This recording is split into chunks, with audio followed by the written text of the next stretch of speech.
أعوذ بالله من الشيطان الرجيم بسم الله الرحمن الرحيم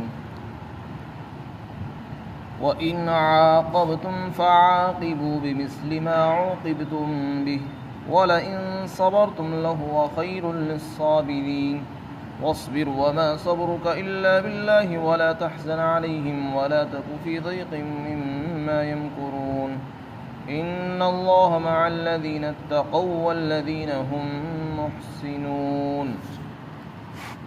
اور اگر تم کسی سے بدلہ لینے لگو تو اسی جیسا بدلہ لو جتنا تمہارے ساتھ زیادتی کی گئی، اور اگر تم صبر کرو تو یہ صبر کرنے والوں کے لیے بہتر ہے، افضل ہے۔ اور آپ صبر کیجئے، اور آپ کا صبر کرنا اللہ ہی کی توفیق سے ہے، اور آپ ان پر غم مت کیجئے، اور آپ ان کی مکاریوں اور تدبیروں سے تنگ دل نہ ہو۔ یقیناً اللہ کی مدد ان لوگوں کے ساتھ ہے جنہوں نے تقوی اختیار کیا اور جو اچھے اعمال کرنے والے ہیں۔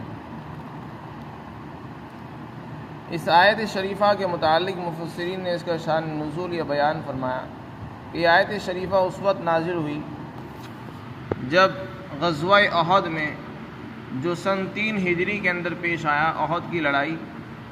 احد کے اندر حضرات صحابہ اکرام میں سے بہت سے صحابہ شہید ہوئے۔ مشرکین نے اپنے غم اور غصے کا جو اظہار کیا وہ اس طریقے سے کیا کہ حضرت حمزہ رضی اللہ عنہ، جو حضور صلی اللہ علیہ وسلم کے چچا تھے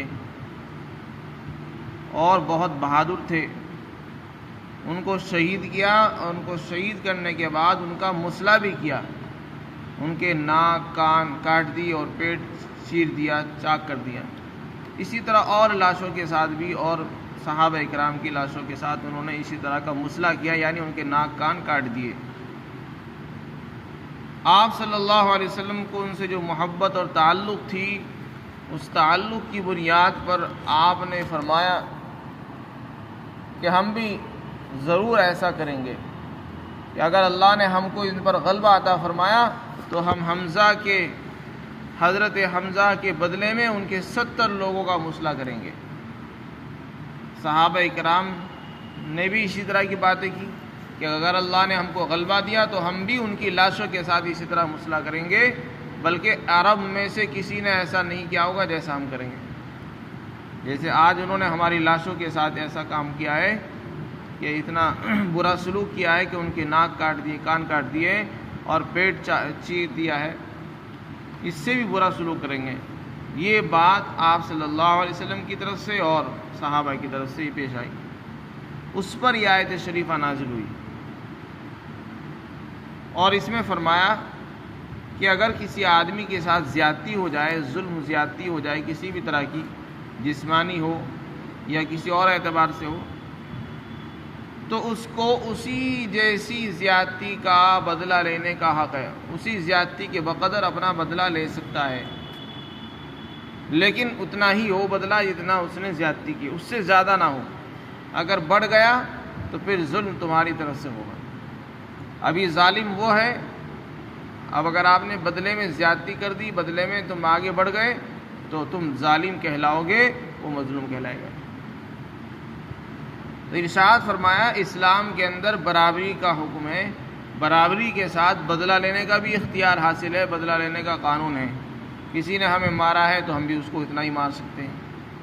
کسی نے ہمارے پر کسی قسم کی کوئی زیادتی کی، جسمانی، مالی، روحانی، تو ہم بھی اسی کے ساتھ اسی جیسی زیادتی کر سکتے ہیں، اس کا حق ہم کو حاصل ہے۔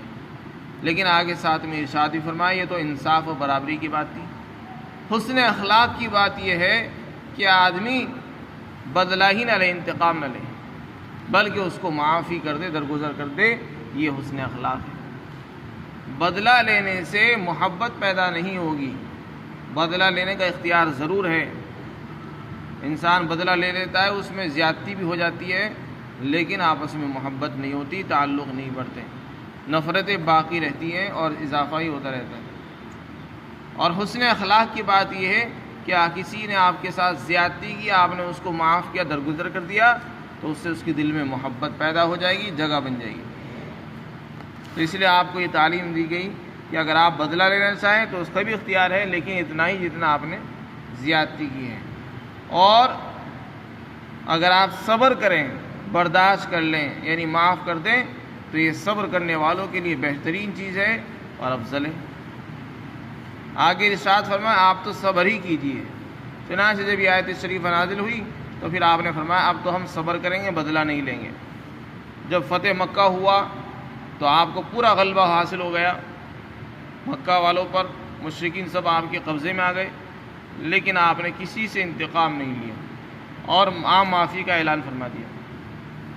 جیسے حضرت یوسف علیہ السلام نے فرمایا تھا اپنے بھائیوں کو معاف کر دیا، اسی طرح آپ نے فتح مکہ کے موقع پر وہی اعلان فرمایا جو حضرت یوسف علیہ السلام نے کیا تھا۔ فرمایا اور آپ کا جو صبر کرنا ہے وہ اللہ ہی کی توفیق سے ہے۔ آپ اگر صبر بھی کر رہے ہیں تو آپ اپنی مرضی سے نہیں کر سکتے، یہ بھی اللہ کی توفیق سے ملتا ہے۔ صبر ہر آدمی نہیں کر سکتا۔ آپ کو تعلیم دی گئی ہے اور آپ غم مت کیجیے ان پر، اور آپ اپنا تنگ دل مت رکھیے، دل کو تنگ مت رکھیے ان کی مکاریوں کی وجہ سے، وہ جو تمہارے خلاف سازشیں کر رہے ہیں، تدبیریں کر رہے ہیں۔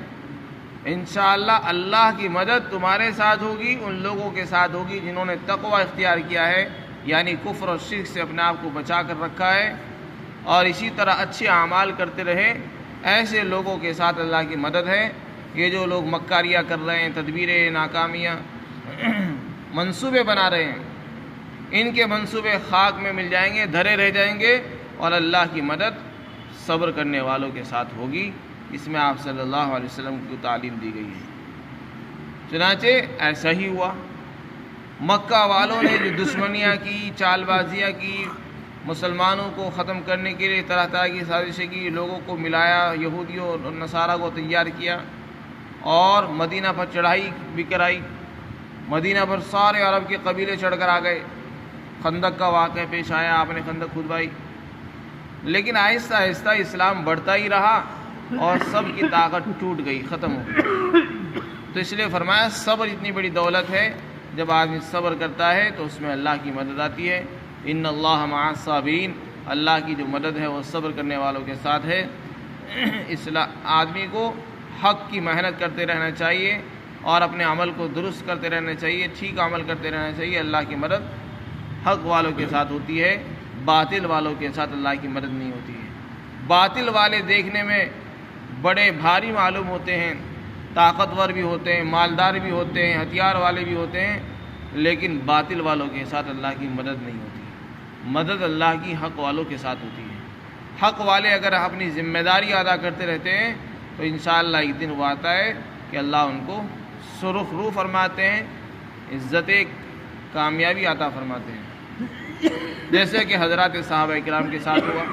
آہستہ آہستہ ان کی طاقت بڑھتی رہی، یہاں تک کہ مکہ بھی فتح ہوا اور عرب کے اندر پورے جزیرۃ العرب میں اسلام پھیل گیا اور باہر بھی پھیلتا رہا۔ ایک بادشاہ گزرے ہیں ہارون رشید، عباسی خلافہ میں ہارون رشید، خلیفہ ہارون رشید گزرے ہیں۔ ان کے بیٹے کو کسی نے گالی دے دی، ماں کی گالی دی۔ بیٹا غصے میں لال پیلا ہوا باپ کے پاس آیا اور کہنے لگا کہ فلاں نے مجھے گالی دی ہے۔ تو بادشاہ نے اپنے وزیروں سے معلوم کیا کہ بھائی بتاؤ ایسے آدمی کو کیا سزا ملنی چاہیے جس نے بادشاہ کے لڑکے کو، شہزادے کو گالی دی ہے۔ تو کسی نے کہا کہ اس کی گردن اڑا دی جائے، کسی نے کہا کہ اس کی زبان کاٹ دی جائے، کسی نے کہا کہ اس کو قید کر دیا جائے۔ ہر ایک نے اپنی اپنی اعتبار سے رائے دی۔ بادشاہ نے اپنے بیٹے کو کہا کہ بیٹے بہتر تو یہ ہے کہ تو اس کو معاف کر دے، تیرے لیے بہتر کیا ہے کہ اس کو معاف کر دے، اور اگر تو معاف نہیں کر سکتا تو اتنا ہی بدلہ لے لے جتنا اس نے تیرے ساتھ زیادتی کی، ایسی ہی گالی تو بھی دے دے جیسی اس نے تجھ کو گالی دی۔ اگر تو بڑھ گیا اس گالی میں، ذرا سا بھی بڑھ گیا تو وہ ظلم تیری طرف سے ہوگا اور وہ مظلوم کہلائے گا۔ ابھی تیرا پلہ جو ہے وہ بھاری ہے اور تو مظلوم ہے اور وہ ظالم ہے۔ تو نے اگر گالی دینے میں بھی زیادتی کر دی، ذرا سی گالی تیری بڑھ گئی تو ظالم تو کہلائے گا، مظلوم ہو جائے گا۔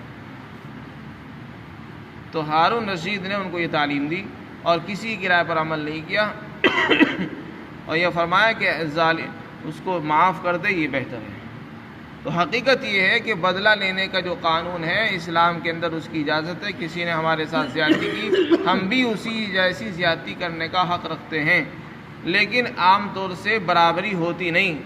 بدلہ لینے میں برابری بہت کم، شاذ و نادر پائی جاتی ہے، زیادتی ہو ہی جاتی ہے۔ کسی نے گالی دی، چھوٹی گالی دی، ہم نے اس سے بڑی گالی دے دی، تو برابری کہاں رہی؟